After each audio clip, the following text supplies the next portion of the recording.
നമസ്കാരം, ബാബുരാജ് അമ്പലപ്പാറാണ്. ഇന്ന് നമ്മൾ കോഴിക്കോടൻ തനിമ വിടാതെ കറുത്ത ഹലുവ എങ്ങനെ ഉണ്ടാക്കാമെന്നും അത് ഒരു പുതിയ രീതിയിൽ ഡെക്കറേറ്റീവ് ആയിട്ട് ചെയ്യാമെന്നും ഉള്ള രീതിയാണ് ഞാൻ കാണിക്കാൻ പോകുന്നത്. അപ്പോൾ നമുക്ക് കാര്യത്തിലേക്ക് കിടക്കാം. നമ്മളിവിടെ 1 കിലോ മൈദയുടെ ഹലുവയാണ് ഉണ്ടാക്കുന്നത്. ശരിക്ക് 1 കിലോ മൈദയ്ക്ക് 4 കിലോയിലധികം ഹലുവ ഉണ്ടാക്കാൻ പറ്റും. നമ്മളിവിടെ കറുത്ത ഹലുവ ഉണ്ടാക്കുന്നത് കാരണം ഒരു 3.5 കിലോ കിട്ടുമെന്നാണ് കരുതുന്നത്. കാരണം കുറച്ച് കട്ടിയുള്ള കറുത്ത ഹലുവയാണ് നമ്മൾ ഉണ്ടാക്കാൻ പോകുന്നത്. ഈ കട്ടിയുള്ള എന്ന് പറഞ്ഞാൽ കുറച്ച് മുറുകിയ ടൈപ്പിൽ. അങ്ങനെ കറുത്ത ഹലുവ ഉണ്ടാക്കുമ്പോൾ എന്താ വെച്ചാൽ സാധാരണ കറുത്ത ഹലുവ കുറച്ച് കാലം ഈട് നിൽക്കുള്ളൂ, ഇത് കുറച്ചധികം നിൽക്കും. അങ്ങനെ മൈദ നമ്മൾ കുഴച്ച് വെച്ചു. ഒരു 2 മിനിറ്റ് കഴിഞ്ഞിട്ട് നമ്മൾ വേറൊരു കുറച്ച് വലിയ അലുമിനിയത്തിൻ്റെ പാത്രത്തിലേക്ക് ഒരു 6-7 ലിറ്റർ വെള്ളം എടുക്കുക. എന്നിട്ട് അതിലേക്ക് ഈ കുഴച്ച് വെച്ച മാവ് ഇട്ട് കൊടുക്കുക. ഇട്ട് കൊടുത്താൽ അത് പെട്ടെന്ന് അലിഞ്ഞു പോവില്ല. നമ്മളത് കൈകൊണ്ട് ഇങ്ങനെ ഞെക്കി പിഴിഞ്ഞിട്ട് അതിൻ്റെ ചണ്ടി വേർതിരിക്കണം. ഈ മൈദയിൽ ചണ്ടി ഉണ്ടാവും, അത് നമ്മളിങ്ങനെ കലക്കിയിട്ട് എടുത്തിട്ട് വേർതിരിച്ചാൽ ഇത് അതുപോലെ ചണ്ടി കിട്ടും. ഇതാണ് നമുക്ക് പാല്. ഇനി നമ്മൾ വേറൊരു പാത്രം, കുറച്ച് ആഴമുള്ള പാത്രം എടുത്തിട്ട് അതിൽ കോട്ടൻ്റെ തുണി ഇങ്ങനെ വായ മൂടി കെട്ടിയിട്ട് ഒരു ചരട് കൊണ്ട് അല്ലെങ്കിൽ തുണി കൊണ്ട് നന്നായിട്ട് ചുറ്റിയിട്ട് കെട്ട്. നല്ല ബലത്തിൽ കെട്ടണം, കാരണം ഇതിൽ നമ്മൾ പാല് എടുക്കേണ്ടതാണ്.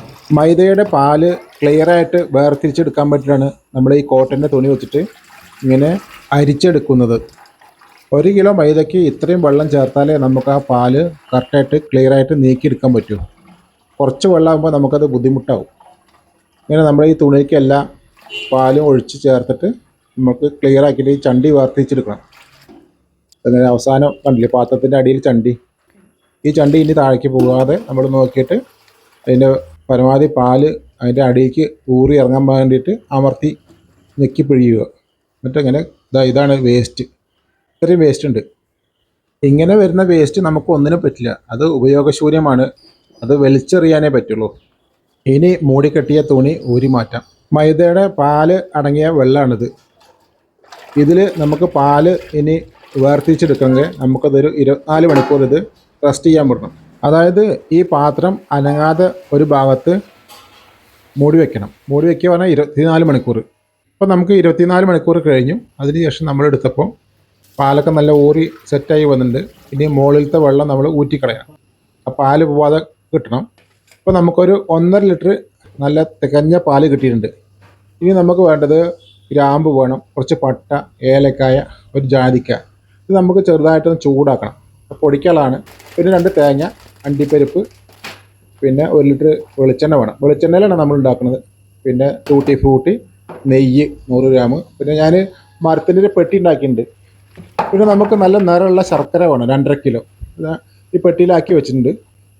ഇനി നമുക്ക് ഇതൊന്ന് വറുത്തെടുക്കാം. ചട്ടി ഒന്ന് ചൂടായി വരുമ്പോൾ ഇത് നന്നായിട്ടൊന്ന് ഇളക്കി കൊടുക്കുക. ഈ പട്ട, ഗ്രാമ്പു, അതായത് ജാതിക്ക, ഏലക്കായും കൂടി ഒന്ന് ചൂടാക്കിയിട്ട് ഒന്ന് ആറിയ ശേഷം നമുക്കത് പൊടിച്ചെടുക്കണം മിക്സിയിൽ. ഇനി നമുക്ക് ചട്ടിയിൽ കുറച്ച് നെയ്യ് പാർന്നിട്ട് അണ്ടിപ്പരിപ്പ് ഒന്ന് വറുത്തെടുക്കണം. നല്ലോണം വറക്കണ്ട, ചെറുതായിട്ടൊന്ന് ചൂടായിട്ട് ഒന്ന് ചൂട് നേരെ കയറിയാൽ മതി അണ്ടിപ്പരിപ്പിൽ. എന്നിട്ട് നമുക്കത് ഇറക്കി വയ്ക്കാം. അപ്പോൾ അതങ്ങനെ അത് റെഡിയായി. ഇനി നമുക്ക് പ്രധാന കാര്യം ശർക്കര ഉരുക്കിയെടുക്കണം, ശർക്കരപ്പാവ്. ഇപ്പോൾ ഈ 2.5 കിലോ ശർക്കരയ്ക്ക് നമ്മൾ 1/2 ലിറ്റർ വെള്ളം പറഞ്ഞാൽ മതിയാവും. വെള്ളം ഒഴിച്ചാൽ തന്നെ വെള്ളം ഉണ്ടാവും, കണ്ടില്ലേ, വെള്ളം തന്നെ ഉണ്ടാവും ഇതിൽ ശർക്കരയിൽ. ഏകദേശം നമുക്ക് ശർക്കര ഉരുകി വരുന്നുണ്ട്, ഒരു 90%. അപ്പോൾ നന്നായിട്ട് ഉരുകിയിട്ടുണ്ട്. നന്നായിട്ട് മുഴുവൻ ശർക്കര ഉരുകിയാലും എന്താ ഈ കളറ് വരിക. നമ്മൾ ഇറക്കി വെച്ചിട്ട് നമ്മളിത് ചെറിയൊരു അരിപ്പയിൽ അതിൻ്റെ പൊടിയോ കല്ലോ ഒന്നും പെടാതെ അരിച്ചെടുക്കണം. നന്നായിട്ട് അരിച്ചെടുത്തിട്ടുണ്ട്. നമുക്കിപ്പോൾ ഏകദേശം 2 ലിറ്റർ ശർക്കരപ്പാവ്, അതായത് ശർക്കര പാനീയം റെഡി ആയിട്ട് കിട്ടിയിട്ടുണ്ട്. ഇത് ഞാൻ മരപ്പെട്ടിയിൽ ബട്ടർ പേപ്പർ പൊതിഞ്ഞ് റെഡിയാക്കി വെച്ചതാണ്. കാരണം കുറച്ച് കഴിഞ്ഞാൽ അതിന് സമയം കിട്ടില്ല, ഹലുവ ഉണ്ടാക്കാൻ തുടങ്ങിയാലേ. ഇനി നമുക്ക് തേങ്ങ ചിരകിയത്, തേങ്ങയുടെ പാലെടുക്കണം. തേങ്ങയിൽ ഒട്ടും വെള്ളം ചേർക്കാതെ ആദ്യം എടുക്കുന്ന പാലാണ്, ഇങ്ങനെ ഞെക്കി പിഴിഞ്ഞ് എടുക്കണ, നല്ല ബലം ഉപയോഗിച്ചെടുക്കണം. ഈ പാലാണ്, ഇങ്ങനെ കിട്ടുന്ന പാലാണ് ശരിക്ക് 1-ാം പാല്. ഞങ്ങളുടെ നാട്ടിലൊക്കെ പറയാം തമ്പാൽ എന്നൊക്കെ പറയും. 1-ാം പാൽ ഇതാണ്. അത് ക്ലിയറായിട്ട് ശുദ്ധമായ തേങ്ങാപ്പാലാണ്. ഈ തേങ്ങയുടെ 1-ാം പാൽ എടുക്കുന്ന ആളുണ്ടല്ലോ, പിഴിഞ്ഞിട്ട് എടുക്കുന്ന ആൾക്ക് നല്ല കയ്യിന് നല്ല ആരോഗ്യം വേണം, അല്ലെങ്കിൽ പാല് കറക്റ്റായിട്ട് നമുക്ക് സേവ് ചെയ്യാൻ പറ്റില്ല. അങ്ങനെ നമ്മുടെ ഒന്നാം പാല് റെഡി ആയിട്ടുണ്ട്. ഇനി തേങ്ങയപ്പം പിഴിഞ്ഞ ചണ്ടിയാണിത്. അതിലേക്ക് കുറച്ച് ചൂടുവെള്ളം ഒഴിച്ചിട്ട് ഒന്നത് ഇങ്ങനെ മിക്സ് ചെയ്തിട്ട് അത് വലിയ ജാറിലിട്ടിട്ട് മിക്സിയിലൊന്ന് അരച്ചെടുക്കണം. ചെറുതായിട്ടൊന്ന് അരച്ചാൽ മതി. അതങ്ങനെ 2 പ്രാവശ്യമായിട്ട് അരച്ചെടുത്തിട്ട് പിന്നെ നമ്മളത് പിഴിയണം. അത് ഞാൻ കാണിച്ചു തരാം. ഇതിപ്പോൾ മിക്സിയിലിട്ട് അടിക്കുമ്പോൾ കുറച്ച് വെള്ളം തികയാണ്ട് ഒന്ന് ഒഴിച്ചു കൊടുത്താണ്. അതങ്ങനെ നമ്മളൊരു പാത്രത്തിലേക്ക് മാറ്റുക. എന്നിട്ടത് ഇനി ഇത് ഒന്നിച്ചിട്ടിട്ട് പിഴിഞ്ഞാൽ മതി. അതായത് ഇനി രണ്ടാമത്തെ പാലാണിത്. ഇത് പിഴിയാൻ കുറച്ച് എളുപ്പമാണ്. കയ്യിന് അത്ര ഊക്കൊന്നും വേണ്ട, തൊട്ട് കൊടുത്താൽ മതി. കണ്ടോ, വെള്ളം രണ്ടാമത്തെ പാല് വേഗം കിട്ടും. നന്നായിട്ട് ഇത് പിഴിയുക. ഇതാണ് നമ്മുടെ രണ്ടാമത്തെ പാല്, രണ്ടാം പാല്. അപ്പോൾ നമ്മൾ എല്ലാ കാര്യങ്ങളും റെഡി ആയിട്ടുണ്ട്. മൈദപ്പാൽ റെഡിയായി. അതുപോലെ നമുക്ക് മസാലപ്പൊടി, വെളിച്ചെണ്ണ 1 ലിറ്റർ, പിന്നെ നമുക്ക് തമ്പാൽ, അതായത് ഒന്നാം പാൽ റെഡി ആയിട്ടുണ്ട്. പിന്നെ രണ്ടാമത്തെ പാല്, പിന്നെ അണ്ടിപ്പരിപ്പ്, പിന്നെ നമുക്ക് നെയ്യ് ഉണ്ട്, പിന്നെ നമുക്ക് ശർക്കര പാനീയം. അപ്പോൾ ഇനി നമുക്ക് അലുവയുടെ പരിപാടി തുടങ്ങുകയാണ്. ഈ സംഗതികളൊക്കെ നമ്മുടെ അടുത്ത് റെഡി ആയിട്ടുണ്ട്. പിന്നെ ആദ്യം ഈ കറുത്ത അലുവയ്ക്ക് നമ്മൾ നേരിട്ട് പ്രിപ്പയർ ചെയ്യാൻ പാടില്ല. നമ്മളിതങ്ങനെ ശർക്കര പാനി ആദ്യം ഒരു വലിയ പാത്രത്തിൽ ഒഴിച്ചിട്ട് അതിലേക്ക് രണ്ടാമത്തെ പാല് മിക്സ് ചെയ്യുക. അത് ഇളക്കിയും കൊണ്ടിരിക്കുന്ന സമയത്ത് തന്നെ നമ്മൾ ഈ മൈദപ്പാലില്ലേ, ഈ മൈദപ്പാൽ ഒഴിച്ചിട്ട് ഇളക്കിയും കൊണ്ടേ ഇരിക്കുക. നന്നായിട്ട് മിക്സ് ചെയ്യണം. ഇങ്ങനെ ചെയ്യുമ്പോൾ ശർക്കര പാനീയം നല്ല ആറിയ രൂപത്തിൽ എടുക്കാൻ പാടും കേട്ടോ, അല്ലെങ്കിൽ ചൂട് പാടില്ല ഒട്ടും. ഞാനിതിങ്ങനെ ചെയ്തുകൊണ്ടിരിക്കുമ്പോൾ പുറത്ത് നല്ല മഴ ഉണ്ട്. അതിൻ്റെ ഇടയ്ക്കൊന്ന് കറണ്ട് പോയി. അപ്പോൾ ഞാനിതിലൊരു 5 തുള്ളി ഫുഡ് കളർ, അതായത് ബ്ലാക്ക് കളർ ചേർത്തിട്ടുണ്ട്. അത് ചേർക്കുന്നത് കാണിക്കാൻ പറ്റിയില്ല. അത് ചേർക്കുന്ന സമയത്താണ് കറണ്ട് പോയത്. അപ്പോൾ അത് കിട്ടിയില്ല വീഡിയോ. ആ കളർ ചേർക്കൊണ്ടാണ് നമ്മുടെ മിശ്രിതം കുറച്ച് ഡാർക്ക് കളറായത്. ഇപ്പോൾ നമുക്ക് ഏകദേശം കുറുകി വന്നു. ഇനി നമുക്ക് 15 മിനിറ്റിന് ശേഷം വെളിച്ചെണ്ണ പാരാം. വെളിച്ചെണ്ണ 1/4 ഭാഗം ഞാൻ ഒഴിച്ചിട്ടുണ്ട്. അതിനൊപ്പം തന്നെ നെയ്യും ഒഴിക്കുക. ഇത് നന്നായിട്ട് ഇളക്കിക്കൊണ്ടിരിക്കുക. ഇളക്കൽ എന്ന പരിപാടി നിർത്താനേ പറ്റില്ല. അലുവ ഉണ്ടാക്കുമ്പോൾ നമുക്ക് അതിനുള്ള സൗകര്യത്തിന് നമുക്ക് നിൽക്കാൻ പറ്റും. ഈ സമയത്ത് അടുപ്പ് നല്ലോണം തീ കത്താൻ പാടില്ല. ഇപ്പോൾ ഒരു 25 മിനിറ്റായി. അതിനുശേഷം ഞാൻ ബാക്കിയുള്ള വെളിച്ചെണ്ണ കൂടി ചേർത്തു, ബാക്കിയുള്ള നെയ്യും ചേർത്തു. ഇനി നന്നായിട്ട് ഇളക്കുക. നന്നായിട്ട് വെന്ത് വരണം. ഇത് നമുക്കൊന്ന് അത് കണ്ടാൽ മനസ്സിലാവും. ഈ എണ്ണ ഉണ്ടോ വേർപെട്ട് വരുന്നുണ്ടോ. നന്നായിട്ട് വെന്തിട്ട് 30 മിനിറ്റിന് ശേഷം ഇപ്പോൾ കാണുന്നത്. ഇത് ഏകദേശം ഒരു 2 മണിക്കൂർ എടുത്തിട്ടുണ്ട് ഞാൻ ഈ പ്രോസസ്സ്. അത് ഞാൻ ഒരു 10-13 മിനിറ്റാക്കി ചുരുക്കിയിട്ടുണ്ട്. അപ്പോൾ നമുക്ക് 40 മിനിറ്റ് ശേഷമാണ് നമ്മൾ ഒന്നാം പാൽ ചേർക്കേണ്ടത്. ഈ ഒന്നാം പാൽ ചേർത്ത് വിടുമ്പോൾ നന്നായിട്ട് ഇളക്കണം കേട്ടോ. നന്നായിട്ട് ഇളക്കിയിട്ടില്ലെങ്കിൽ ഒന്നാം പാൽ നേരെ മിക്സായിട്ട് മാവിൽ കയറില്ല. ഒന്നാം പാൽ നമ്മൾ എപ്പോഴും ആദ്യം ചേർക്കാൻ പാടില്ല. ആദ്യം ചേർത്താൽ അതിൻ്റെ തനതായ രുചി അലുവയിലേക്ക് കിട്ടില്ല. ഈ സമയത്ത് മാത്രമേ നമ്മൾ ഒന്നാം പാൽ ചേർക്കാൻ പറ്റൂ. ഇങ്ങനെയാകുമ്പോൾ നമുക്ക് ആ ഒന്നാം പാൽ ചേർത്തതിൻ്റെ ഗുണം നന്നായിട്ട് അലുവയിൽ അത് കഴിച്ച് നോക്കുമ്പോൾ മനസ്സിലാവും. കറുത്ത ഹലുവയ്ക്ക് നല്ല നിറം കിട്ടണമെങ്കിൽ എന്തായാലും ഫുഡ് കളർ ചേർത്തേ പറ്റും. അതല്ലെങ്കിൽ ഒരു ബ്രൗണിഷ് കളറാണ് വേണമെങ്കിൽ കുഴപ്പമില്ല. ഇപ്പോൾ ഒരു 55 മിനിറ്റായി. അതിനുശേഷം നമ്മൾ മസാലപ്പൊടി വിതറുക. ഈ സമയത്ത് മാത്രം മസാലപ്പൊടി ഇട്ടാൽ മതിയാവും കേട്ടോളൂ. ഇനി നന്നായിട്ട് അത് മിക്സ് ചെയ്ത് ഇളക്കി പിടിപ്പിക്കുക.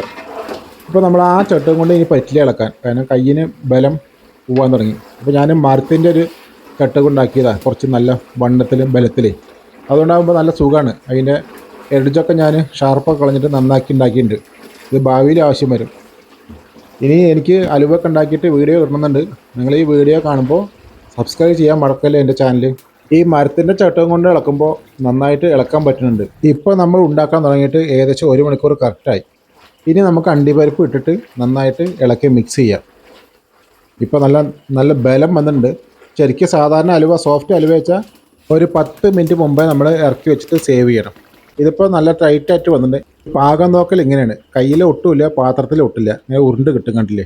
ഇനി നമുക്ക് ഇറക്കി വെക്കുമ്പോൾ നമ്മൾ ഉരുളി കുറച്ച് ചെരിച്ച് വെച്ചാൽ ഇതുപോലെ എണ്ണ എടുക്കാൻ കിട്ടും.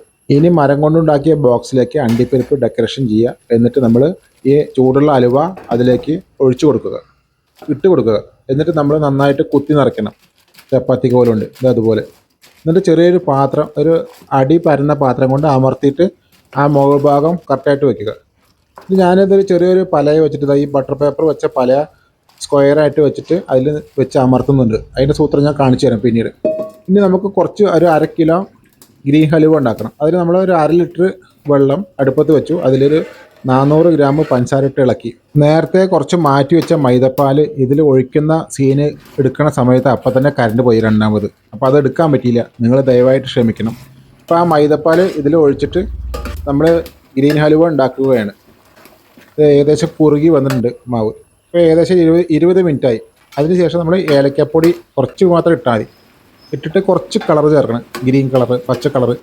ഇതൊക്കെ ഗവൺമെൻറ് അംഗീകൃത കളറാണ് ഇട്ടുള്ളൂ ചേർക്കണത്. ഈ ഒരു കളർ മതി. പിന്നെ നമ്മൾ അതിലേക്ക് 30 മിനിറ്റിന് ശേഷം ടൂട്ടി ഫ്രൂട്ടി ഇടുക. കൂട്ടത്തിൽ അണ്ടിപ്പരിപ്പ് ചെറുതായിട്ട് മുറിച്ചിട്ട് വേണം, പകുതി മുറിച്ചിട്ട് വേണം ഇടാം. അതിൻ്റെ പാകം കണ്ടില്ലേ? ഇത് നല്ല ടൈറ്റ് ആക്കണില്ല, സാധാരണ ഒരു അലുവയുടെ അതേ ബലാണ് ഉണ്ടാക്കണുള്ളൂ. ഈ അലുവയുടെ പാകം കണ്ടില്ലേ? ഇത് മതി. കയ്യിൽ തീരെ ഒട്ടുന്നില്ല, നല്ല ചൂടുണ്ട്, അതാണ് ഇങ്ങനെ കാണിക്കുന്നത്. പിന്നെ നമ്മൾ മരപ്പെട്ടി ഉണ്ടാക്കിയിട്ടുണ്ട്, അതിന് കണക്കാക്കിയിട്ട് അതിൽ നമ്മൾ അണ്ടിപ്പരിപ്പ് ഡെക്കറേറ്റ് ചെയ്തു. പിന്നെ നമ്മൾ ഈ അലുവ അതിലേക്ക് ഒഴിച്ചു കൊടുക്കുക. എന്നിട്ട് നന്നായിട്ട് അമർത്തിയിട്ട് സെറ്റാക്കുക. അടി പരന്നൊരു പാത്രം കൊണ്ട് ഇതുപോലെ നന്നായിട്ട് അമർത്തിയിട്ട് വടിച്ചെടുക്കണം, എന്നാലാണ് അത് സെറ്റായി കിട്ടുള്ളൂ. ഇങ്ങനെ കുറച്ച് അലുവ ഉണ്ടാക്കുമ്പോൾ നമുക്ക് 1 മണിക്കൂർ ആറാൻ വെച്ചിട്ട് നമുക്ക് കഴിക്കാനൊക്കെ ഉപയോഗിക്കാൻ കിട്ടുള്ളൂ. ഇതങ്ങനെ റെഡിയായി. ഇനി നമുക്ക് രാജകീയ ബ്ലാക്ക് ഹലുവ, നമ്മുടെ രാജകീയ സാധനം ഓപ്പൺ ചെയ്യാൻ പോവുകയാണ്. നമ്മൾ ഈ ബോക്സിൽ നിന്ന് ജസ്റ്റ് ഒന്ന് വലിച്ചാൽ മതി, അത് പുറത്തേക്ക് വന്നു. ഇനി നമുക്ക് ആ ബട്ടർ പേപ്പർ ഊരി മാറ്റണം. ഇപ്പം തന്നെ നല്ല മണം, അതിൻ്റെ രുചിയുടെ മണം നല്ല അറിയുന്നുണ്ട്. അപ്പോൾ നമ്മൾ ബോക്സ് പോലെ കിട്ടിയിട്ടുണ്ട്. ഇതിൻ്റെ അടിഭാഗം ഇതാ ഇങ്ങനെ വരിക, നന്നായിട്ടുണ്ട് കണ്ടോ? അതായത് തുറക്കുമ്പോൾ തന്നെ നല്ല മണമാണ്. അപ്പോൾ നമ്മൾ നേരത്തെ ഉണ്ടാക്കിയ ഗ്രീൻ ഹലുവ അതിൽ വെച്ചിട്ട് ഞാൻ മുറിച്ചിട്ട് ഒരു വീഡിയോ എടുത്താണ്, കണ്ടില്ലേ? ഇനി ഞാനിതിൻ്റെ ശരിക്കുള്ള ആ ഗുണം നിങ്ങൾക്ക് കാണിച്ചു തരാം. കത്തി കൊണ്ട് മുറിച്ചിട്ട് ഈ പീസ് ഇങ്ങോട്ട് വീഴുമ്പോൾ നമുക്ക് അറിയാം, കണ്ടോ? നന്നായിട്ട് അത് സ്മൂത്തായിട്ട് കിട്ടിയിട്ടുണ്ട്. നല്ല കുറുകിയ ടൈപ്പിലാണ്, നല്ല ടൈറ്റ് രൂപത്തിൽ, കണ്ടില്ലേ? എണ്ണ ഇങ്ങനെ കിനിയാണ്, അതിൻ്റെ സൈഡൊക്കെ കണ്ടോ? വെന്തിട്ട് ഇങ്ങനെ നല്ല ചോക്ലേറ്റ് രൂപത്തിലാണ്. അണ്ടിപ്പരിപ്പൊക്കെ കറക്റ്റായിട്ട് ഡെക്കറേറ്റ് ചെയ്ത പോലെയാണ് ഇരിക്കുന്നത്. സോഫ്റ്റ് ആൻഡ് സ്വീറ്റാണ് കറുത്ത ഹലുവ. ഞാൻ മുറിച്ചിട്ടൊരു പീസ് എടുത്ത് കാണിച്ചു തരാം. അപ്പോൾ ഈ വീഡിയോ ഇത്രയും നേരം കണ്ട നിങ്ങൾക്ക് ഒരുപാട് നന്ദിയുണ്ട്. എൻ്റെ ഈ വീഡിയോ ഇഷ്ടമായാൽ എൻ്റെ ചാനൽ ഉടനടി സബ്സ്ക്രൈബ് ചെയ്യാൻ മറക്കരുതേ. ഇനി അടുത്തൊരു വീഡിയോയുമായിട്ട് ഉടനെ കാണാം. Okay, thank you.